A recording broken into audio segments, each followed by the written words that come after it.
For 33 years, one man built his entire empire on a single belief: that a hypercar should look like a piece of art, that aerodynamics should be hidden, sculpted, integrated, not bolted on, that the protruding rear wing was a failure of engineering imagination. Horacio Pagani, working out of his small atelier in San Cesario sul Panaro, Italy, made this his religion. Every Zonda, every Huayra, every Utopia was designed around this single philosophical commandment. The shape itself must produce the downforce. It was Pagani's masterstroke, his signature, his soul. And on a wind-swept airstrip in Papenburg, Germany, in September 2025, an electric car designed in Shenzhen by a battery company quietly demolished it, not with a bigger wing, not with a more aggressive splitter, but with something that should not be possible, according to 30 years of accepted European hypercar doctrine. 2.5-ton electric sedan, built by a Chinese automaker most American buyers had never heard of 5 years ago, ran 308 miles per hour, faster than the Bugatti Chiron Supersport 300 plus, faster than anything Pagani has ever produced, and it did so wearing aerodynamic systems that the European hypercar world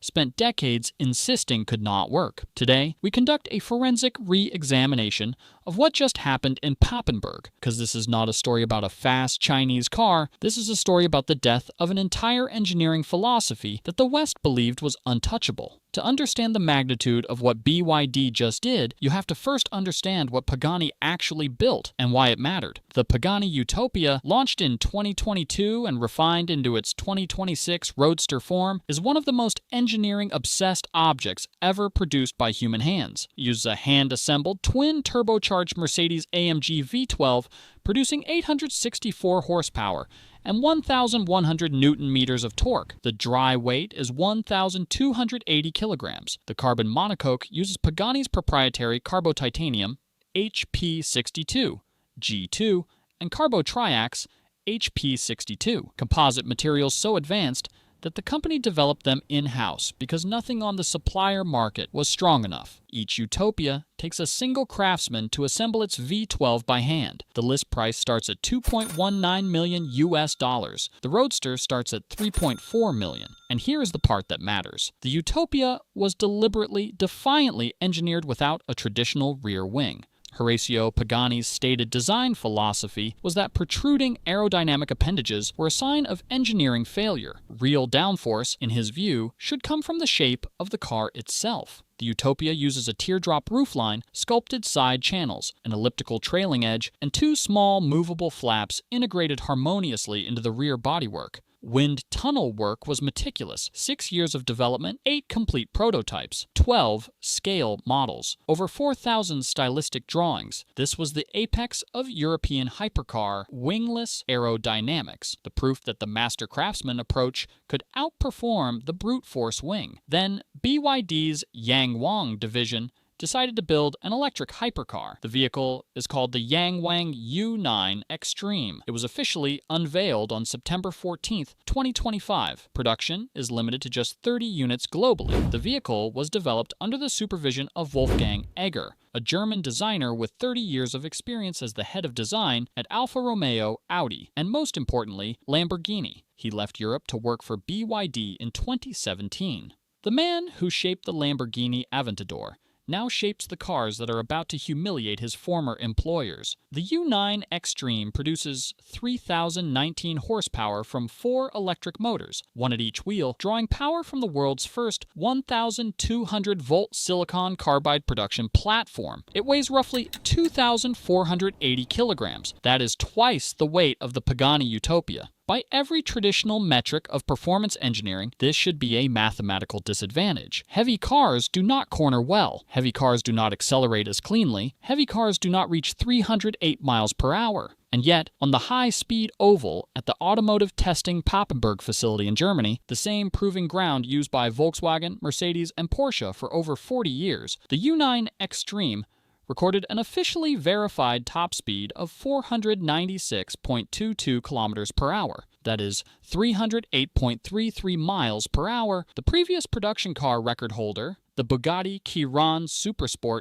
300 Plus, achieved 490.5 kilometers per hour. The U9 Xtreme didn't just break the record.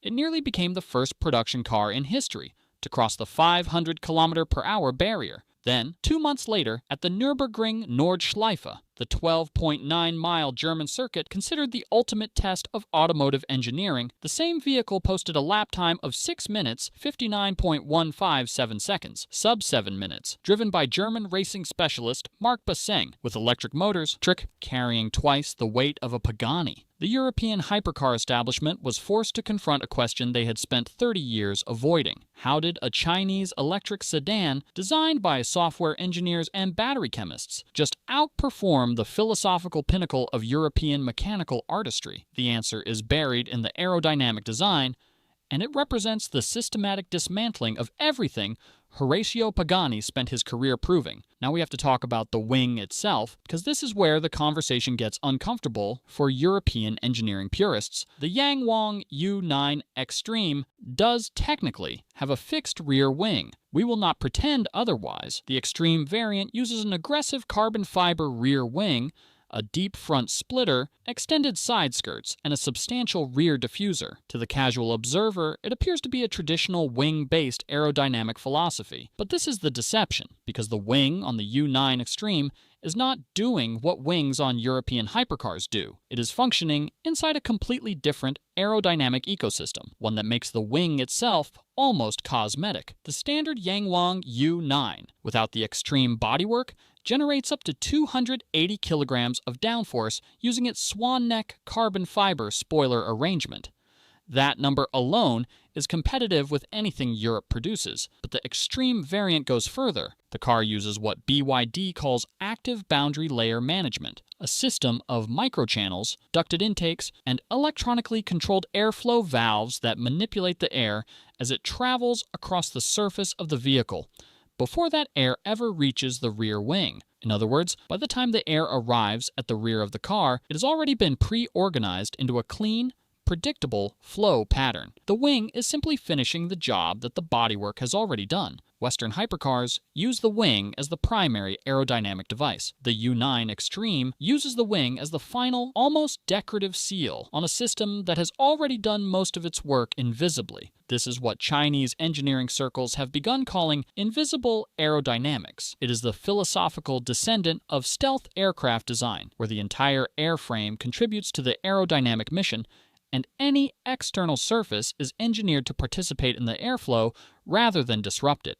Pagani spent 30 years arguing that wings were a sign of engineering failure. BYD just demonstrated that wings can be made effectively obsolete by surrounding them with a body that does most of their work for them. But the aerodynamics are only half of the answer. The other half is something Pagani could never compete with: instantaneous, software-controlled motion management. The U9 Xtreme uses BYD's E4 platform, which places one electric motor at each of the 4 wheels. This is not a marketing slogan. It is a fundamental architectural break from how every European hypercar has been engineered since the 1960s. A traditional Pagani sends power from a centrally mounted V12 through a transmission, through a differential, to the rear wheels via mechanical linkages. The torque is split mechanically. The response time is limited by the speed of metal components moving through space. The U9 Xtreme has no such limitations. Each wheel receives torque from its own dedicated motor, and the torque distribution is recalculated thousands of times per second by onboard computers,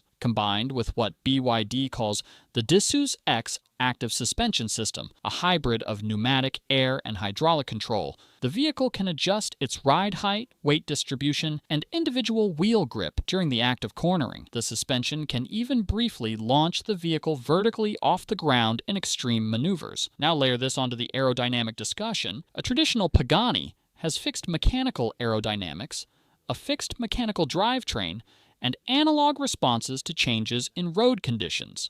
The U9 Xtreme has actively managed aerodynamics, electronically distributed torque, and active suspension that changes the car's geometry in real time. Pagani's car is a perfectly tuned mechanical instrument. The U9 Xtreme is a constantly recalculating mathematical equation in a straight line on the Papenburg oval. This means the U9 Xtreme can hold its racing line at 308 miles per hour while continuously adjusting its downforce balance. In a corner on the Nürburgring, this means it can shift weight, adjust grip, and modulate downforce mid-turn in ways that no mechanical hypercar can match. The European philosophy of aerodynamic perfection through fixed bodywork has been replaced by an active, software-driven aerodynamic system that rewrites itself dozens of times per second. Now zoom out and look at what this actually means for the global hypercar market. For the last 3 decades, the small Italian hypercar industry has operated on a specific economic model: limited production, astronomical prices, mechanical purity. The Pagani Utopia at $2.19 million. The Pagani Utopia Roadster at $3.4 million. Only 99 Utopia coupes ever to be produced, only 130 roadsters. Customers wait years for the privilege of being allowed to buy one. The YangWang U9 Xtreme, in its standard form, retails in China for 1.8 million yuan, approximately 263,000 US dollars. The Xtreme variant will command a higher price, but it will not approach $2 million. And it certainly will not approach $3 million. For a fraction of the cost of a Pagani Utopia, you can have a vehicle that goes 70 miles per hour faster, accelerates harder, and laps the Nürburgring in a time the Utopia cannot match. This is the part that should make the European hypercar establishment quietly terrified, because hypercars have never been about efficiency or value. They've always been about exclusivity, prestige, and the implication that the wealthy buyer is purchasing the absolute pinnacle of mechanical engineering. When a Chinese electric sedan produced in volume, even limited volume, outperforms the prestige objects of European master craftsmen, the entire psychological foundation of the European hypercar market begins to crack. Wolfgang Egger knows this. He was inside the Lamborghini design studio when it happened. He defected to BYD because he saw what was coming. For American buyers, this story arrives with a familiar frustration. The YangWang U9 Xtreme is not coming to US showrooms. The political environment around Chinese vehicles in the United States has effectively blocked any official import pathway. Federal tariffs, regulatory hurdles,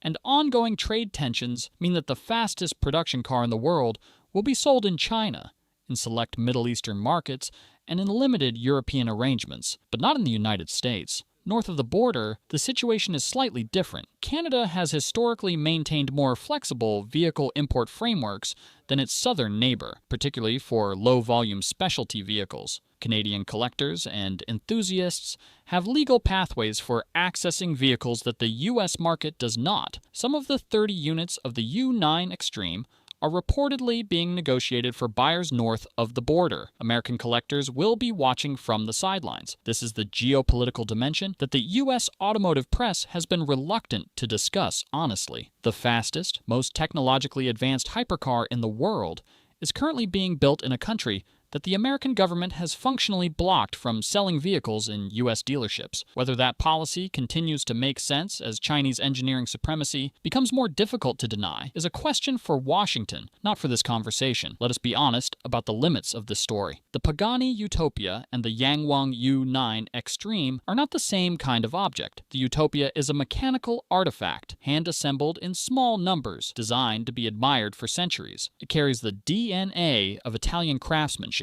Mercedes AMG engine engineering, and a singular human vision. There is something genuinely irreplaceable about the way a hand-assembled twin-turbo V12 fires up and idles. No electric motor can replicate that emotional experience. The U9 Xtreme is a different kind of object. It is faster, smarter, and more technologically advanced, but it is also heavier, dependent on battery chemistry, and produced under industrial conditions that no European atelier can match. The two cars represent two different philosophies of what a hypercar should be, but the fact remains, on every measurable performance metric, top speed, lap time, acceleration, downforce management, response time, the Chinese vehicle has overtaken the European one, and it has done so while wearing aerodynamic systems that Horacio Pagani's design philosophy declared impossible.